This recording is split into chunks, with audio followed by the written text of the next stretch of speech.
Position the slide RT flange and the slide LT flange so that they connect together. Attach them with 3 pan bolts on one side and 1 on the other. It's important the pan bolts are always inserted on the side with the round recessed area and the lock nuts on the hexagonal side. Now fit 2 slide elbows together. They connect with 8 pan bolts.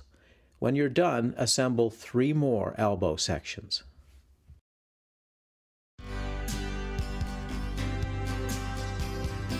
Connect the slide exit top with the slide elbow.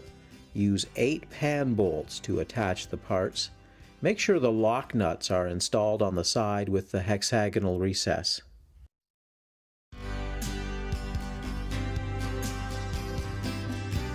With some assistance, move the flange assembly into place at the opening in the crow's nest area of the playset. Make sure the edges on all 4 sides fit into the opening and the bottom of the slide is flush with the deck. Inside, pre-drill 4 holes at least an inch deep along the bottom. Then fasten the flange assembly in place using 4 pan screws with screw bezels along the top and bottom. Use 5 pan screws to attach each side.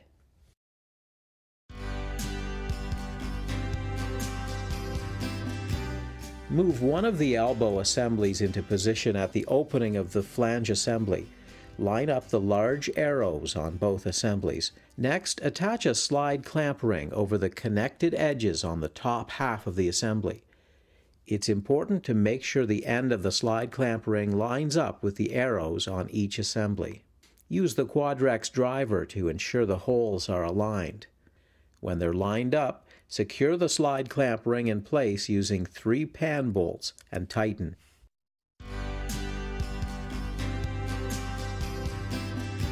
Position a slide clamp ring at the bottom where the flange and elbow assemblies are connected.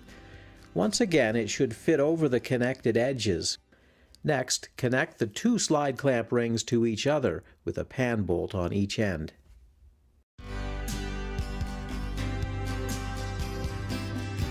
With some help, position an elbow assembly against the elbow assembly that's already attached. Line up the arrows to ensure the orientation is correct. Then attach a slide clamp ring to the top of the joint assemblies using 3 pan bolts. Remember that the end of the slide clamp ring should always match up with the arrows on the assembly. Use the Quadrex driver to make any adjustments.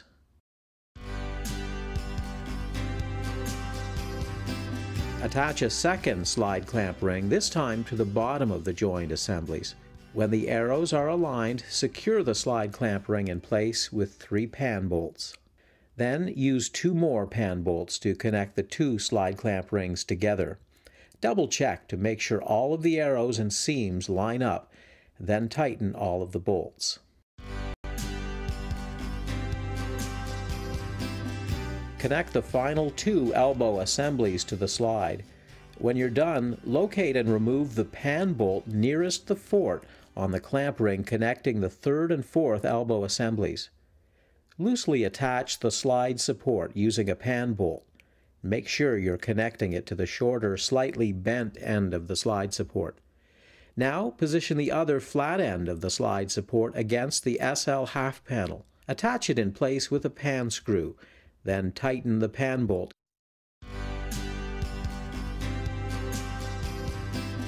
Insert T-nuts into one side of the SL support, then place the post mount in the correct position on top and fasten it loosely with 2 pan bolts.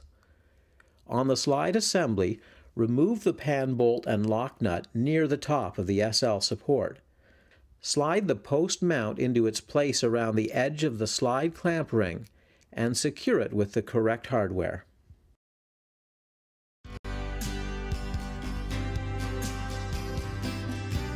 With some assistance, line up the edges of the exit elbow assembly and the slide exit.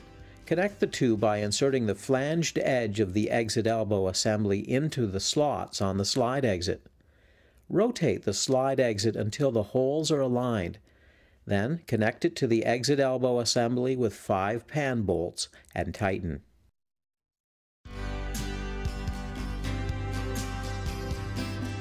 Position the exit end assembly against the elbow assembly. Then fit a slide clamp ring on the top of the joined assemblies. Fasten them using 3 pan bolts. Remember, the seam where the clamp rings connect should always line up with the arrows on the slide. Now attach a slide clamp ring to the bottom of the joined assemblies. Then secure the slide clamp rings with 3 pan bolts. Connect the slide clamp rings together using 2 pan bolts and tighten all of the bolts.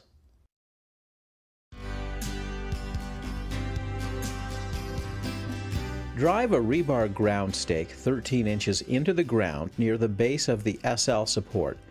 Be careful not to damage or break the washer while you're hammering. When the stake is in, attach it to the SL support with a pan screw. Then check the ground stake carefully, and if necessary, file down any sharp edges or touch up with outdoor paint.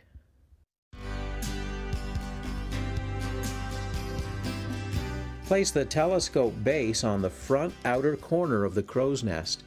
Pre-drill holes, then attach the telescope base to the crow's nest SL top and crow's nest side using 2 wood screws. When it's secure, slide the telescope into place on the base.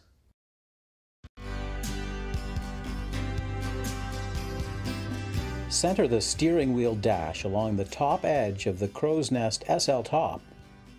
Attach it with 2 wood screws.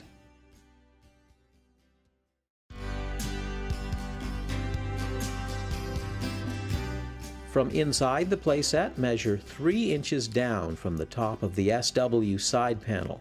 Pre-drill a hole, then attach the steering wheel to the panel using a wafer lag.